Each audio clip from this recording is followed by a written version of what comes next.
Have you ever stopped to think about how far a bad decision can take you? I'm not talking about something simple, like picking the wrong movie or forgetting an appointment.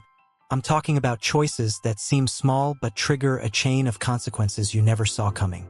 And when you realize it, you're already in the middle of chaos with no way out, and the consequences are coming at you full force. Today, we're going to dive into a story that shows how a series of bad decisions can destroy everything, and what's left after the worst has already happened. Imagine a world where the line between right and wrong becomes so blurred that it's almost impossible to tell one from the other. People live without clear rules, without a figure of authority to guide them, and the results are devastating. There are no laws to control impulses, and the result is deep chaos. A society that slowly drifts away from morality and plunges into darkness. At the center of this chaos, we see a community that started like any other, ordinary people with families, dreams, and hopes. But little by little, without the presence of strong leaders and ethical principles, what was once an organized society begins to crumble. Small acts of selfishness go unnoticed, corrupt decisions become the norm, and violence grows like a shadow, covering everything around it. Without morality or justice to balance actions, the weakest suffer first. Those without a voice are trampled by the powerful. Injustices pile up, and what was once unthinkable becomes the new normal. When no one is held accountable for their actions, humanity reveals its darkest side. And that's where the real horror emerges. Not in fantastic monsters or supernatural creatures, but in humanity itself, lost and surrendered to its worst instincts. Men and women who were once peaceful now fight for survival, not against external enemies, but against the corruption that grows inside them. The abandonment of morality becomes the root of all tragedies. And when chaos finally reaches its peak, when society is on the brink of total collapse, we ask ourselves, how far can we go when we have nothing left to guide us? When there's no one left to tell us what's right or wrong? Without morality, are we destined to destroy ourselves? This is the tragedy of moral decay, a one-way path where, without responsibility and principles, society becomes unrecognizable and humanity becomes a shadow of what it was meant to be. And then, in this disordered world, decisions begin to emerge. Small at first, almost imperceptible. A lie here, a betrayal there. No one imagines that these seemingly insignificant choices can trigger something bigger. But they accumulate like drops falling into a bucket that slowly starts to overflow. At first, each person believes they're in control of their choices, believing they can always go back if they want, that there's always a way out. But the consequences, those are unpredictable. Every small bad decision creates a chain reaction, like dominoes falling one after the other. And before they know it, they're trapped in a maze of consequences they created themselves. What used to be occasional violence becomes common. Betrayal, once hidden, is now out in the open. What was once unthinkable becomes inevitable. And when they least expect it, the weight of all the bad decisions starts to sink the entire community, dragging down everyone, even the innocent. But what's even scarier is that, at some point, they realize they can no longer choose their consequences. Their actions, no matter how small they seemed, have taken on a life of their own, an uncontrollable force that consumes them. They thought they could control how far they would go. But now they see that the consequences of their actions carry a price far greater than they ever imagined. And in this spiral of bad choices, morality, already fragile, completely vanishes.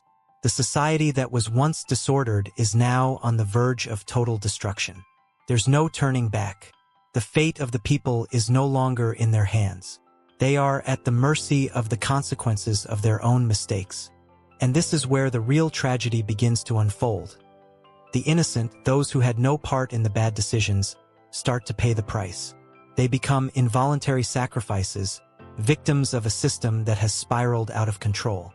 The violence that was once directed at those making the decisions now turns against the most fragile and defenseless.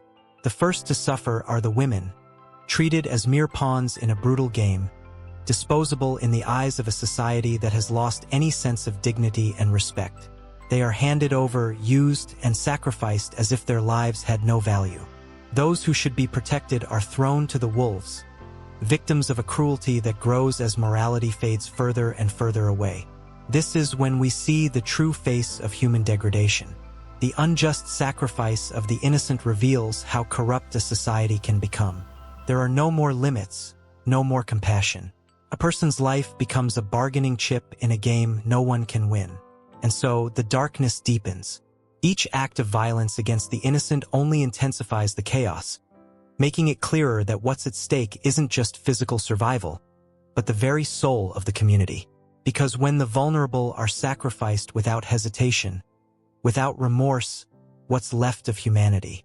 The lost lives, the inflicted pain. These hang like a shadow over those who still resist. But now it's too late to save the innocent. They have become the inevitable victims of a society that has forgotten what it means to protect the weak. Then comes the crowd, no longer made up of individuals with their own voices and choices, but a mass united by irrational desire and uncontrollable force. What started as individual actions transforms into a collective frenzy.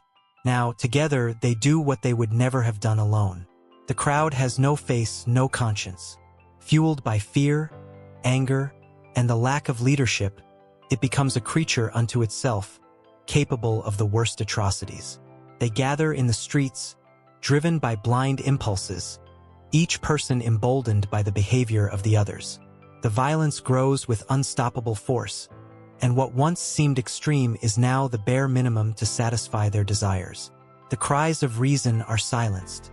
Any sense of empathy or humanity is lost in the turmoil. The crowd wants blood, revenge. It wants to feed its thirst for chaos. And in the middle of this mob, the innocent continue to suffer, defenseless against the wave of cruelty that surges over them. What once seemed isolated now takes on unimaginable proportions. The eyes of each person in the crowd gleam with a ferocity that only appears when no one has to take responsibility. The anonymity of the crowd gives permission for all limits to be crossed, without guilt, without hesitation. There are no more restraints. Group behavior becomes a monster, something that cannot be controlled, a force that feeds on itself and destroys everything in its path. And it's in this moment that we realize the true danger. When the individual dissolves into the crowd, compassion disappears, and dehumanization reaches its peak. The crowd, now a collective body of violence, is capable of anything. And in the midst of this chaos, the absence of leadership becomes more evident with each passing moment. There is no one to put an end to the madness, no one to raise their voice against the unchecked violence.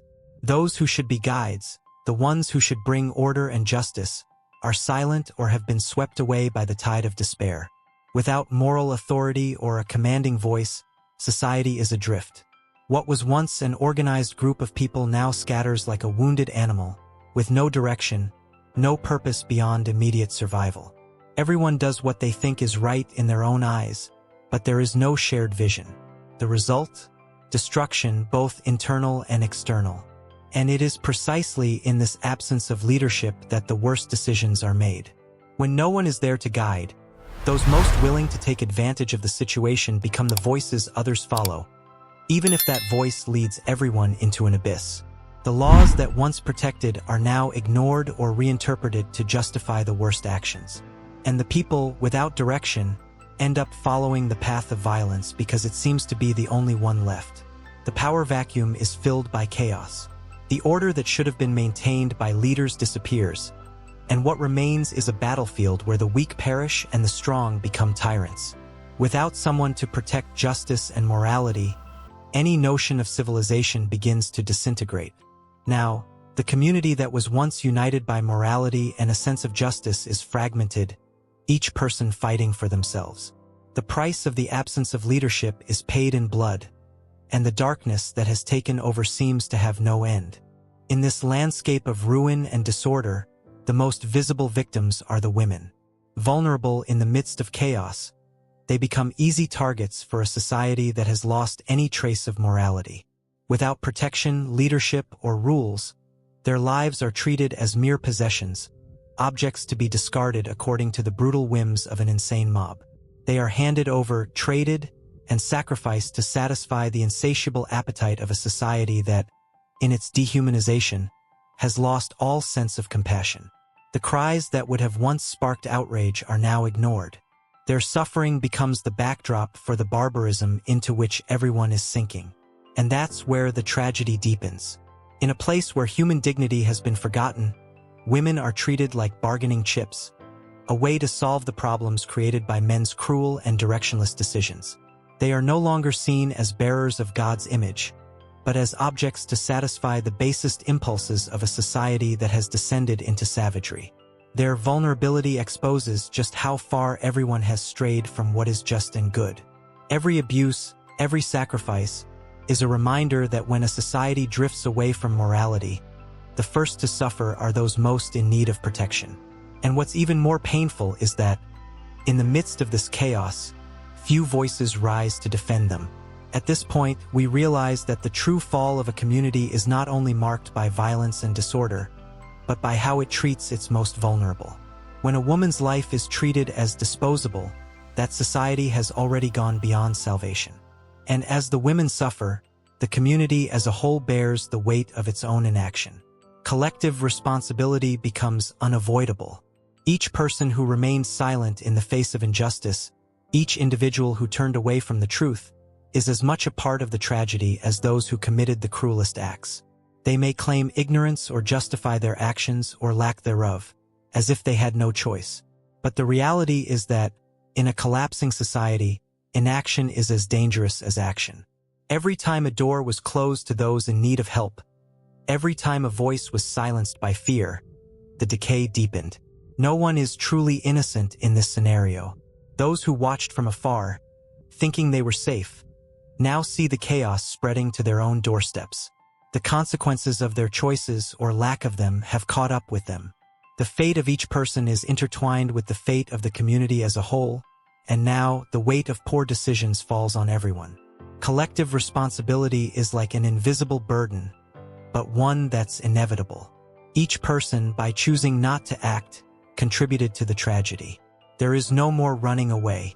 Inaction is a form of guilt, an indirect participation in the horrors that occurred. Now, everyone faces the consequences of a society that strayed from justice, morality, and compassion. And in this moment, when chaos seems irreversible, the truth becomes clear. Evil flourishes not only through those who commit it, but also through those who allow it to happen. And then, in the midst of all this chaos, guilt begins to spread like a heavy shadow over the hearts and minds of the people. Those who once believed they were in control, who thought their isolated decisions would have no consequences, now face the weight of their actions. Guilt settles deep, corroding any trace of peace. But the most painful thing is that, for many, this guilt comes too late. They realize they've already crossed a line they can never come back from. The lives that were destroyed, the injustices committed, none of that can be undone. The memory of the innocents sacrificed, the women abused, the mob driven mad by violence, is etched into their consciousness, a constant reminder of just how far they've fallen. Some try to seek redemption, a way to repair the irreparable. But how can wounds this deep be healed? How do they return to who they were when every step they took pulled them further away from what was good and just? Guilt consumes them, but there is no clear path to redemption. Others give in to despair, resigned to the fate they've built for themselves. Because now, the consequences are already part of their lives. The distance from God and morality left them vulnerable, and in that vulnerability, they committed the very acts they swore they'd never do. The cycle of destruction seems unbreakable, and the weight of guilt unbearable. And so, all that remains is a shadow of what could have been. Each person finds themselves lost in their own abyss of regret, confronted by an inescapable truth. The further they strayed from God and justice, the more vulnerable they became to the darkness that now consumes their souls. But even in the midst of all this darkness, a small spark of hope emerges. In the depths of all the chaos and guilt, there exists a thread of mercy that, although fragile, is still present. Because even in the most destructive decisions, even in the moments of greatest distance, God has not forgotten them. For those who allow themselves to look beyond the weight of their guilt, there is a grace that offers the chance for rebuilding. It's not cheap grace, one that erases the consequences of their mistakes, but a grace that allows life to move forward, even with the scars. God's mercy is there, waiting for those who still dare to believe that it's not too late. The few who begin to realize this don't find immediate redemption but a difficult and long path, where each step is a conscious choice to move away from the darkness that engulfed them. The rebuilding of a life, of a community, doesn't happen overnight, but mercy gives them the strength to keep going. Those who survive the chaos return to their lands, to their homes, empty-handed, but with hearts heavy with the memory of what happened. The past cannot be changed, but there is the possibility of a different future. What was destroyed can, in part, be rebuilt. Not without pain, not without losses, but with the hope that this time, they can avoid the same fate. And it is in this small act of returning home, of trying to rebuild what was shattered, that we see the depth of God's mercy. Even when everything seemed lost, even when society was on the brink of extinction, there is always a way back, a new chance to live. It's not redemption without scars, but it's redemption nonetheless, a grace that transforms even the hardest hearts. In the end, they realize that true salvation isn't in escaping the consequences, but in finding mercy within them, and that mercy is what will keep them standing when everything else falls apart.